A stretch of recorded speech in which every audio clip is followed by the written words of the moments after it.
Have you ever looked at a map and wondered if everything on it actually exists? Well, buckle up because I'm about to tell you about one of the most embarrassing mistakes in the history of cartography that fooled explorers, merchants, and governments for over 400 years. This is the story of an island that appeared on every major map of the Atlantic Ocean, sparked international territorial disputes, and sent countless ships on wild goose chases across dangerous waters. The twist? It never existed at all. Welcome back to another deep dive into history's strangest mysteries. Today we're exploring the Phantom Island of Brazil, also known as High Brazil, a legendary landmass that haunted maps from the 14th century all the way to the 1800s. This isn't just a story about bad geography. It's a fascinating glimpse into how human psychology, wishful thinking, and the limitations of medieval technology created one of the most persistent myths in maritime history. Before we dive into this cartographic nightmare, let me paint you a picture of what map making was like in medieval times. Imagine trying to chart the world with no satellites, no GPS, and no way to verify information except by sending ships into the unknown. Cartographers were essentially playing an elaborate game of telephone, combining ancient texts, sailor stories, and pure speculation to fill in the blank spaces on their maps. The story of Brazil begins in Irish folklore, where it was described as a mystical island shrouded in mist, appearing only once every 7 years. According to legend, this magical place was home to an advanced civilization and untold riches. The name itself comes from the Irish word breas, meaning noble or fortunate. Sound familiar? Yes, this mythical island shares its name with the South American country we know today, though for completely different reasons. Here's where things get interesting. Around 1325, the first known map featuring Brazil appeared, created by an Italian cartographer named Angelino Dulcert. He placed this mysterious island somewhere west of Ireland in the Atlantic Ocean. But here's the kicker. Dulcert had never been there. He was basing his work on stories, rumors, and ancient texts that mixed fact with fiction like a medieval Wikipedia entry with no fact-checkers. What happened next is a perfect example of how misinformation spreads. Other map makers saw Dulcert's work and thought, well, if it's on his map, it must be real. They copied the island onto their own charts, sometimes moving around, changing its shape, or adding new details based on whatever stories they'd heard. It was like a game of cartographic telephone that lasted for centuries. The Phantom Island began appearing on some of the most important maps of the age. The famous Catalan Atlas of 1375 featured Brazil prominently, and Abraham Ortelius included it in his groundbreaking World Atlas of 1570. Even the renowned Guerra dos Mercator, whose name is still associated with map projections today, placed Brazil on his charts.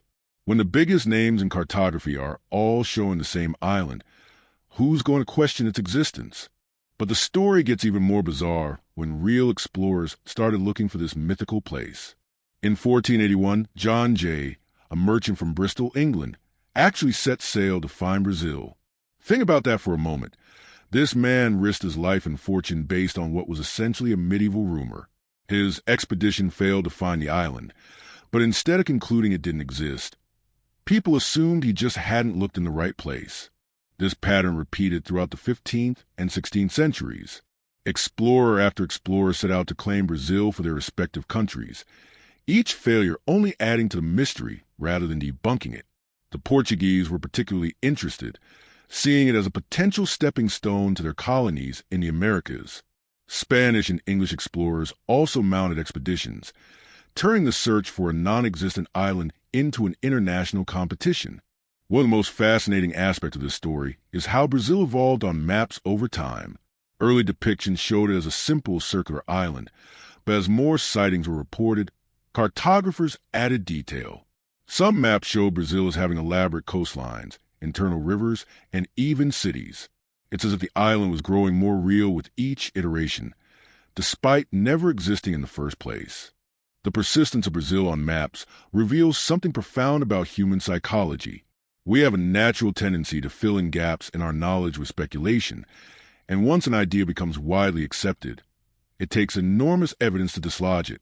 Map makers didn't want to be the ones to remove an island that everyone else was showing. What if they were wrong? What if Brazil really existed, and they were the only ones who missed it?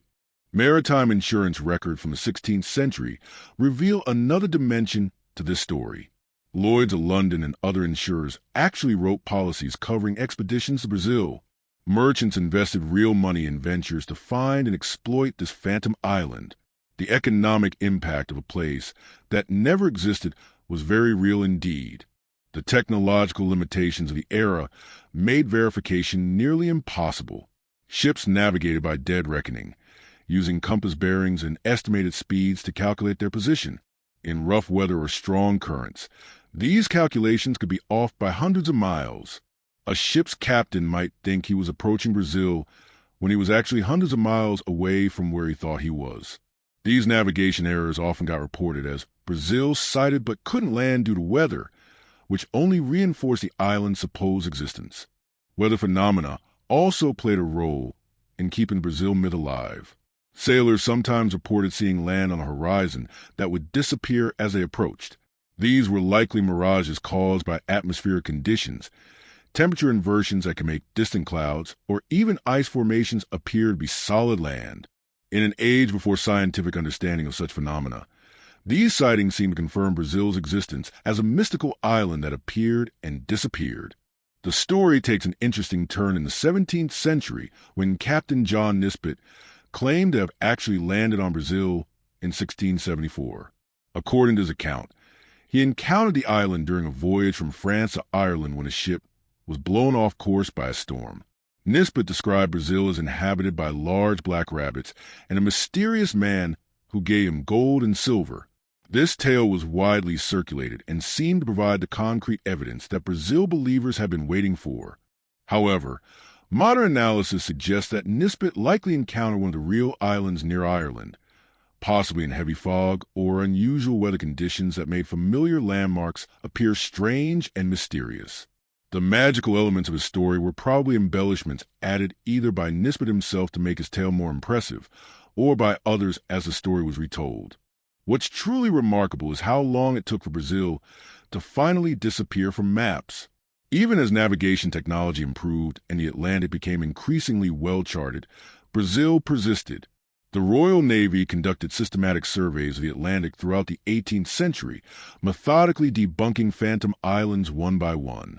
Brazil was officially removed from British Admiralty charts in 1873, making it one of the last phantom islands to be eliminated. The story of Brazil isn't unique in the history of cartography. Phantom islands litter the historical record like maritime ghosts. There was Antillia, the island of 7 cities, which appeared on maps for centuries. Friesland, supposedly located between Iceland and Greenland, fooled cartographers for over 200 years.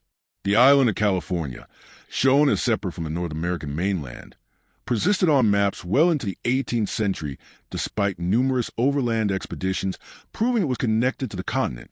These cartographic errors reveal the immense challenges faced by early explorers and mapmakers. Without modern technology, they were working with incomplete information, trying to piece together a coherent picture of the world from fragments of reliable data mixed with speculation, legend, and honest mistakes. In this context, the persistence of phantom islands becomes more understandable, even admirable in its optimism about what might exist beyond the horizon. The Brazil phenomenon also highlights how economic incentives can perpetuate misinformation. There were powerful reasons to believe in phantom islands. They represented potential wealth, territory, and strategic advantage. Merchants, governments, and explorers all had skin in the game. Admitting that Brazil didn't exist meant admitting that enormous resources had been wasted chasing a fantasy. It was easier to assume the island existed but hadn't been found yet. Modern technology has essentially eliminated the possibility of phantom islands. Satellite imagery, GPS navigation, and comprehensive oceanographic surveys mean that every square mile of the Earth's surface has been mapped and verified. Yet the story of Brazil remains relevant because it demonstrates how persistent and persuasive misinformation can be, especially when it tells us what we want to hear. The digital age has created new forms of phantom islands. False information that spreads rapidly across social media, viral hoaxes that persist despite debunking, and conspiracy theories that flourish in online echo chambers. The mechanisms are different, but the underlying psychology remains the same. We still have a tendency to believe information that confirms our existing beliefs or desires, and we still struggle to distinguish reliable sources from speculation. There's also a poignant aspect to the Brazil story that speaks to human nature at its most hopeful. For centuries, people genuinely believed there was a magical island out there waiting to be discovered, a place of wonder and wealth just beyond the horizon. This optimism drove exploration, funded expeditions, and pushed the boundaries of geographical knowledge. Even though Brazil never existed, the search for it contributed to the real mapping of the Atlantic and the eventual discovery of actual islands and continents. The legacy of Brazil extends beyond cartography into literature and folklore. The island appears in countless stories, poems, and legends, often as a symbol of the unattainable or the mysterious. Writers like William Butler Yeats reference Brazil in their work, using it as a metaphor for lost dreams or impossible desires. In this sense, Brazil achieved a kind of immortality. It may never have existed as a physical place, but it lives on as an idea, a reminder of humanity's eternal fascination with the unknown. Archaeological evidence from Irish coastal sites shows that the Brazil legend influenced real behavior for generations. Ancient stone circles and Celtic monuments were often oriented toward the supposed location Brazil, suggesting that the Phantom Island played a role in Celtic religious and cultural practices long before it appeared on European maps. The removal of Brazil from official maps marked the end of an era in cartography. It represented the triumph of empirical observation over speculation, of scientific method over wishful thinking. Yet there's something almost sad about this victory of fact over fiction. The world became more accurate, but perhaps a little less magical. Today, the only physical reminders of Brazil are the historical maps that still show it, now valuable artifacts in museums and private collections. These maps serve as fascinating documents of how our understanding of the world has evolved, reminders of a time when the blank spaces on maps could be filled with hope and imagination rather than definitive knowledge. The story of Brazil teaches us that human knowledge is always provisional, always subject to revision as new information becomes available. It reminds us to approach claims about the unknown with healthy skepticism, while still maintaining the curiosity and optimism that drive discovery. Most importantly, it shows us that even our mistakes can be fascinating, revealing as much about human nature as our successes do. So the next time you look at a map, remember Brazil, the island that never was but influenced history for 4 centuries. In our age of instant information and satellite surveillance, it's worth remembering that there was once a time when the world was full of mystery, when anything seemed possible just beyond the horizon, and when hope could literally move mountains or, in this case, create islands that never existed at all.